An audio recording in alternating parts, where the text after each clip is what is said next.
Mary? Hey. Hola. Hi, yes. Yay, here I am. Mucho gusto. Hola, Madeline, un placer. Yes, Fran. Buenos días, ¿cómo están? Todo bien, un placer de verdad, Madeline. Aquí, Frances González de Latinas Cannabis, de verdad es un honor que usted haya sacado de su tiempo para hablar con nosotros, así que muchas gracias de verdad por compartir con nosotros. Estamos de verdad bien orgullosas de usted como latina, taking the bull by its horns. Sí, pero la cosa es que sí, yo hablo inglés porque español es mi segunda idioma y me da vergüenza hablarlo mucho. Pues No, pues hay que practicarlo, ¿cómo que no? ¿Cómo va a aprender si no practica? Pero todo lo que tengo que decir, no sé si los puedo decir en español, pero voy a hacer la lucha. No se preocupe, que estamos aquí para aprender y eso es parte de eso. Is it more comfortable for English or Spanish? You let us know. Pues I think that I'll be better in English because I have a lot of things to say right now about what's going on here in the state of Oregon and across the country. And I think it's really important that I say it in my strongest language, porque la cosa es que si hablo en español, no puede ser que digo todas las cosas que necesito decir en este momento, porque se me hace muy importante que todos escuchen bien lo que estoy diciendo de social consumption, porque es muy importante en este momento cambiar lo que tenemos ahorita. Porque no sé si saben, pero en I can't say it. 2009, I opened the first cannabis cafe in the United States of America. Una mexicana, Yes. Wow, qué honor. I'm going to speak Spanglish for a little while, porque para mí es muy importante que era mexicana, porque muy importante destacar eso. Wow, la primera latina. Entonces, ¿en qué año fue eso, Madeline? Latina entrepreneur. Me preguntaron quién le preguntaste por permiso, y dije no, ¿cómo que permiso? No le tengo que preguntarle a nadie por permiso. Yo tengo una carta para usar marihuana. ¿Por qué les tengo que preguntarme? Pues lo abrí y the rest is history. Aquí estoy. Quiero abrirlo otra vez porque hay una ley aquí que se llama Oregon Indoor Clean Air Act y lo escribieron para tabaco, no para marihuana, para cigarros. Y pues no, law enforcement. They're basically law enforcement based of the tobacco that's in place and not for cannabis, right? Yes, it was written for tobacco, but law enforcement was very upset about, there's a lot of people using vapor pens, and there were a lot of teenagers walking around with vapor pens. And unfortunately, their parents weren't aware of it or didn't care. And so law enforcement felt, well, these kids could be smoking marijuana or tobacco. So we're just going to write it into the law that we're going to put in cannabinoids, that you can't use cannabinoids. And so it stayed in there. And unfortunately, it became part of the law. And I had a cannabis cafe here in Portland, Oregon, on Foster Road. But they came to me from the health department, Multnomah County Health Department, and said, if you're going to be smoking here, we're going to fine you $500 for each violation. I couldn't afford that. I couldn't afford the liabilities that, what they were trying to charge me. So I ended up having to close the cafe. And so the cafe has been closed, but people, everywhere I go, people say, when are you going to open it? When are you going to open it? So we have legislation. We have 2 bills here in the state of Oregon. We have HB 2233, and we have our bill from the New Revenue Coalition and Oregon Normal, who are working together with other organizations as well to bring forth Senate Bill 639, which changes it, which actually makes it okay for us to consume in a cafe indoors, except for actual smoke, a joint, como se dice un joint, de fumar outside. Right. They have to smoke it outside. All right, so that's so great that you were like a pioneer, o sea, tú eres una de las primeras mexicanas latinas que tuvo su primer café de consumo en Oregon. Fue mucha controversia. There were a lot of controversy when you opened it? Oh. Yeah, I will let you know when I open up, but I want to say that we have two bills, but the one bill that I said, House Bill 2233, still makes it criminal. It makes it criminal to actually light something up inside of a building. Oh, wow. So that conflicts with the private consumption, right? Right. It doesn't take us where we want to go, and that's House Bill 2233, but ours does. Ours says it's Senate Bill 639, and what it says is that if you're in a hotel room, you can have somebody deliver marijuana to you. If you're on an Airbnb, and you can consume in that room. It also says that you can go to a dispensary and take a tour, and you can go to a processing center to make oil and take a tour. And it also allows for cafes and lounges to be legal to anyone who's over 21 and that wants to consume out of public view. And so ours, I believe, is a stronger bill that takes us where we want to go, all the way to consumption.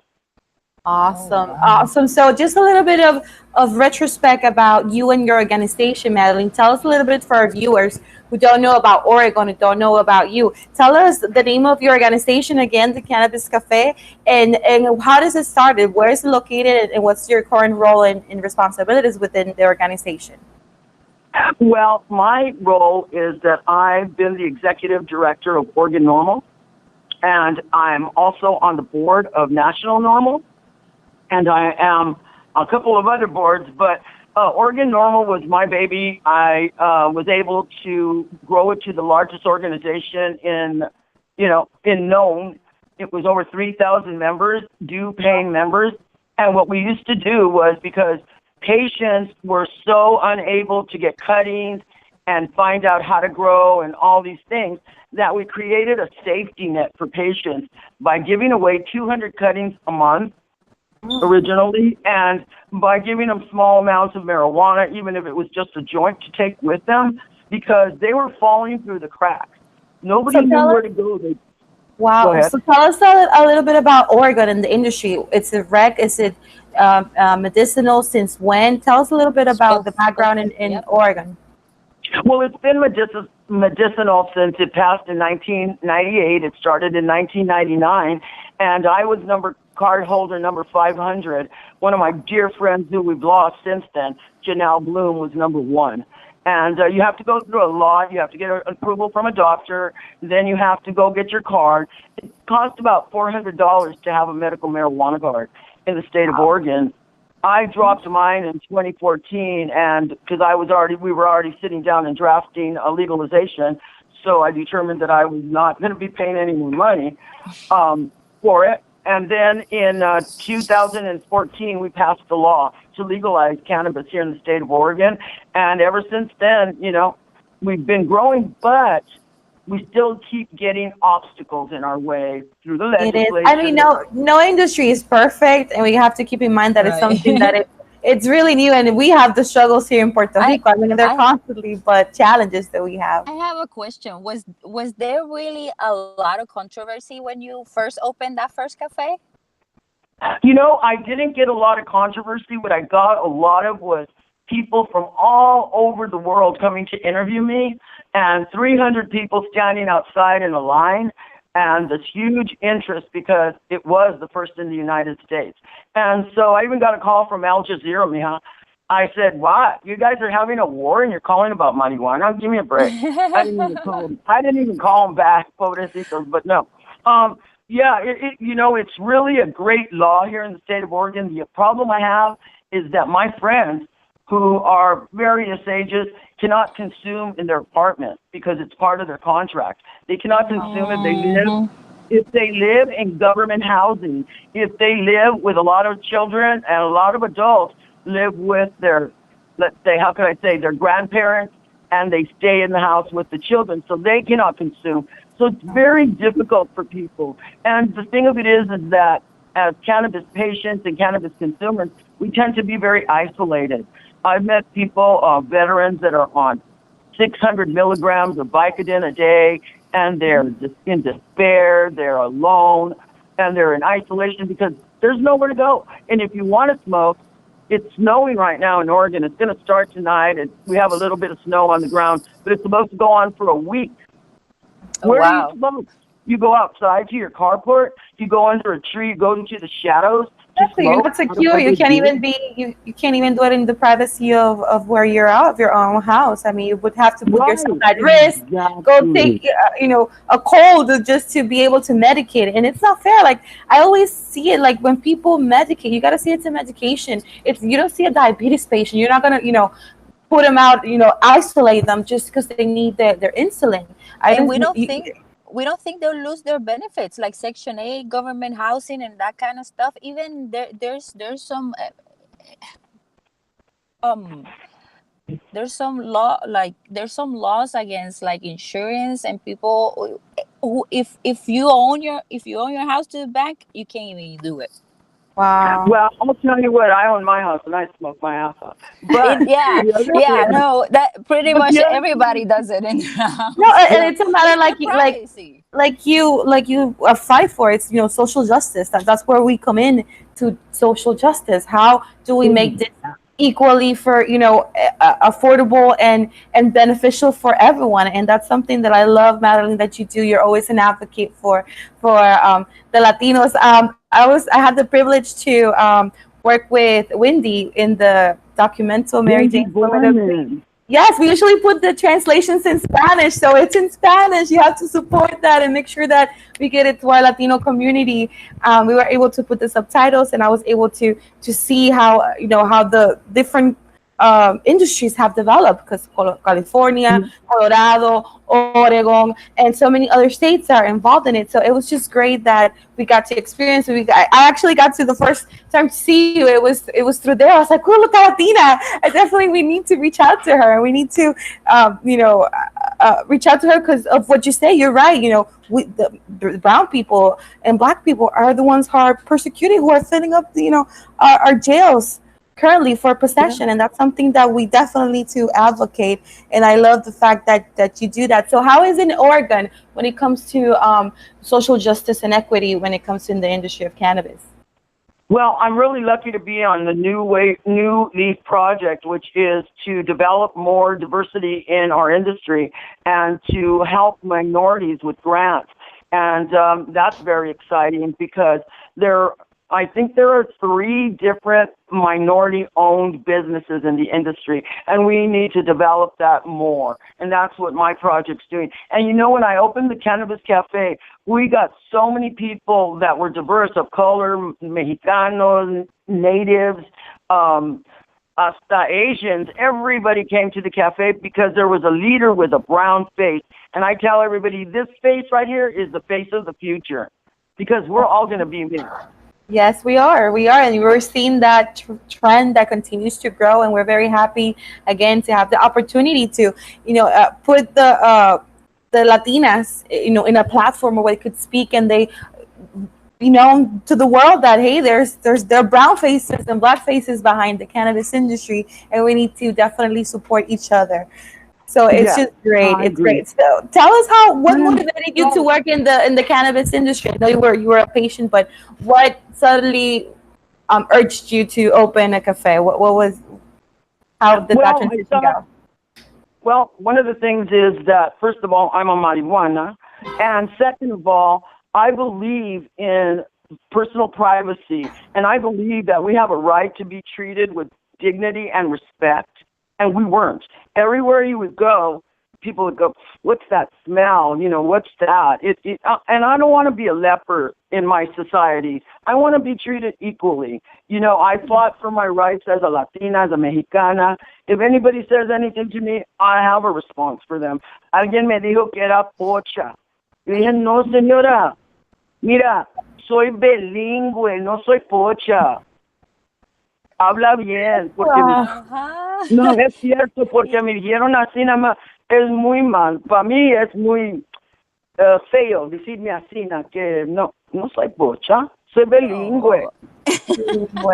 Madeline, what would you say to somebody who wants to start speaking and talking and telling their story about cannabis? What would you recommend to them how to start? I would recommend that they do it. I would recommend that the best thing to do is to come out of the closet, because when you hide, people can't see what you're about. Like me, I'm a grandma, I'm a mother. I have 6 grandchildren. One of my grandsons is in Japan in the Marines. The other ones are hardworking kids. And I don't understand why I should be treated differently. They respect me, they love me, and I'm a good person. I pay my taxes. I'm a homeowner. And they I don't see you differently, right? Your grandkids don't see you differently at all. Oh, they tell me that they are so proud of me for what I do, because there's a couple of them smoke, they're adults, and the other ones, I'm so proud of you. One of them's helping his grandma. 2 of them are helping their grandma on the other side, porque la pobre tiene cancer. So, we got her some medicine, and we take care of our people. We're not going to be leaving these people outside in the cold, in the snow. We're fighting for their rights to consume inside in a safe place. Wow. So it definitely see the challenges, that it's not just legalization as people think and everything, there's implications, and everything needs to be, well adjusted. So there's social consumption laws, and there's, all this other things that need to banking. For example, in Puerto Rico, we had a huge issue with banking that thankfully, the banking industry opened their eyes. But at one point there had to be no banking. Yeah. There was a time that dispensaries and other companies within the industry were like, okay, what do we do with banking? We're going to keep all this cash money inside. Really, we're putting a new industry in danger. And those are the things that we need to. The ignorance is frightening about the banking and about everything else. And it puts us all, like you say, nearly at risk. It does. And so what do you think about federal legalization? Do you think we're there yet? Where do you see that? How do you see that happening? How do you foresee that? Well, I hear a lot medically about, or recreationally? Well, I was in Washington, D.C., not long ago, actually last weekend, for a board meeting. And we see it as possibly legalization by the end of the year, but we're still working hard. We got to keep our people. I say to them, mira, put the joint down, step away from your bong, and write a letter to your legislators. Yes, we write an vote email. for them. We vote for them, but they don't know what we want them to do, so we have to let them know. We want social consumption. Make our voices heard. We want you to allow cannabis consumers to have jobs. We don't want you to judge us. If we're not impaired, why shouldn't we work? It's like people that drink alcohol on the weekends and they go to work on Monday. What's wrong? What's wrong? It's ridiculous. Exactly. And that's what you say. It's hard for people to follow laws that are unjust. And it doesn't make sense to put cannabis consumers out in the street at risk when we have buildings we could be in. And they smoke, they said to me, mira, we have cigar bars and we have hookah bars, but they're grandfathered in. I said, well, mira, grandmother mía, soy una de abuelita. Me gusta de abuelita, yeah. De abuelita, baby, you need to grandmother me in.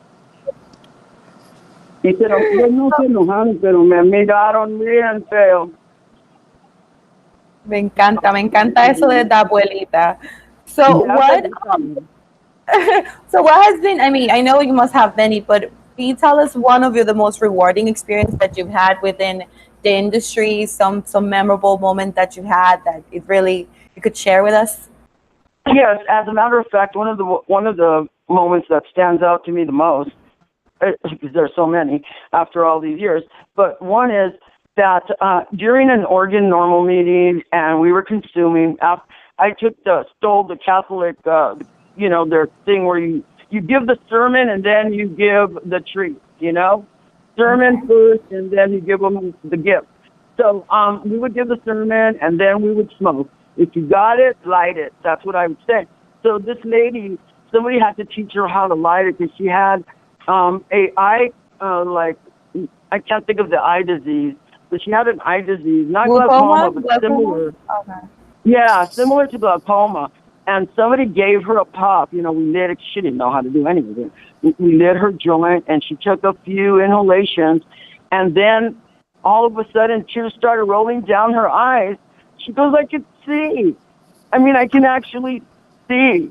You know, and it was so, I mean, tears, and I got goosebumps all over me, and that was very rewarding to see people actually use medicine that they paid for, the legal right to use, but they can't. And that's kind of how I feel about this law. I have people come from the airport with their their carry-ons to the cafe because they wanted to experience the legalization that they thought we had. And we did for about 6 months. The cafe was open, and we had, I'll send you a picture of all the little pins on our map for people that came from even from Korea, Japan, to experience it until the Oregon Indoor Clean Air Act was. That's amazing. I mean, just you being a pioneer in Oregon, being a Mexicana, Latina, and again, just all the stigmas there, you just crashing them down, and that's what we need. Like you say, we need people in the forefront and have a face, and like you say, write to the legislation and ask and let them know what we want and what the people need, and not only just like you say, John, we should have the freedom to choose whatever medicine we'd like to, and if it's something that's medicinal, that's natural, that doesn't have the side effects of other narcotics that you might be drinking, why not? That's why I always say why not. And that's Hey, what Madeline. I'm all about people's rights. You know, that's where I stand. We have the right. Why do you stand in our way? And I never had, in time that I had the cafe, I never had anybody come and say, somebody left your cafe, they were impaired, and they caused an accident. Never. Like Ever. the bar, like when people go to hang out in bars and alcohol. Right. Exactly. As a matter of fact, one gentleman, I felt he was too impaired, and I took away the vapor bag, and I said, I think you've had enough, and what we're going to do is we're going to send you home in a taxi, and then your wife can come and pick your car up the next day. No, that's, And you so always I have to keep look out for people in our community, because again, we don't want to have just one person just hamper the entire work and the entire image that we're trying to build up and try to get the effort and the word out there. So it's just amazing how, again, the cannabis community just looks out for each other. Hey, Madeline, when are you planning to open up again?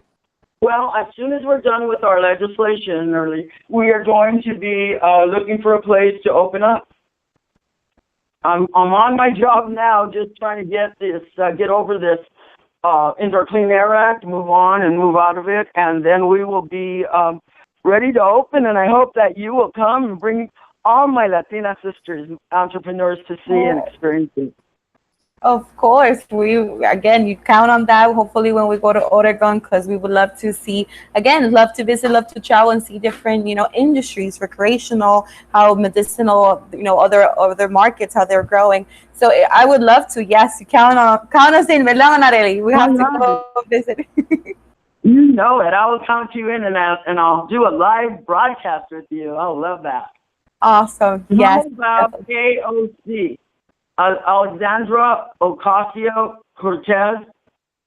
Yes, our Latina girl. We have to get in touch with her.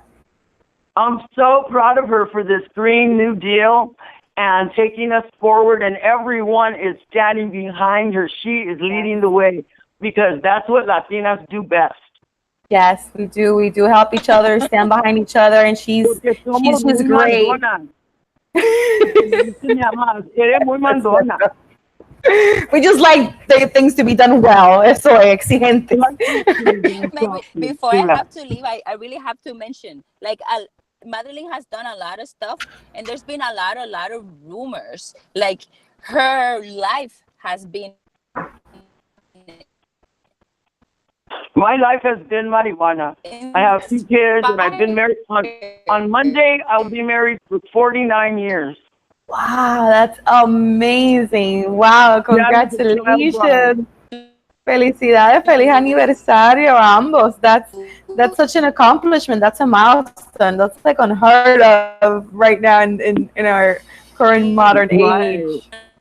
Yeah, I was 18 and he was 21, and here we are. And both together in Cannabis, right? Right, and we're both marijuanos. See, it only unites people. We gotta, reach out our mind and kind of get out of this way of thinking. Right. I am so looking forward to meeting you in person too. Yes, that'd be amazing. So just to wrap things up, we definitely, thank you for your time. And is there any advice you would like to give Latinas or women who are interested in becoming part of the cannabis industry, Madeline? Well, I'd like to say, si se puede, páranse. Get out there, talk about it. Talk to your family, because a lot of Latinos think that it's better to drink than it is to smoke marijuana, and that's just not true. That is really dangerous, because we know that our people, our cultures, tend to drink too damn much. And you never see a marijuano in a wife beater beating the shit out of his wife. You don't see that. It doesn't happen. Yeah, with alcohol, it does happen, and it leads to that, especially within our Latinos community and Latino community. Right. And so I think that we need to spread the word about the hope that we have with cannabis, that we can change the world. We can actually create hemp, which will save our planet anyway. And we need to have our children, if you're going to use something, I say don't use anything, but if you're going to use something, use cannabis when you're old enough, because it's safe. No one's ever died of a lethal dose of marijuana. Ever. No toxic, no. Yep. So what can you say? That's the best medicine. It's natural, and we can grow it ourselves. We don't have to go buy it. In the state of Oregon, you can grow 4 plants at your residence. No paperwork. Out of public view. That's pretty damn good, huh? That's the law that I worked on. I helped draft that and pass it. Thank you. Yeah. No, you are part of this movement of cannabis just, again, rising from shadows, because people don't know. It's been forever. It's just that now there's a legal market because of the need, because it's medicine, because it's been proven. And again, like you say, Madeline, we have to put a forefront. We have to, it starts within us, within our family, in our community, and everything just from there, I think it grows and expands. So again, Madeline, thank you so much for your time. We love to definitely connect with you in another platform another time. And we'd love to see you, visit you in Oregon and you to Puerto Rico. You definitely need to come here and try some of our cannabis. That sounds so exciting. And educate your children about cannabis, please. Yes. Thank you very much. Thank you very much, Madeline. Thank you, Madeline, for your time. We keep in touch. Y éxito, chula. Yes. Thank you very much. Bye-bye.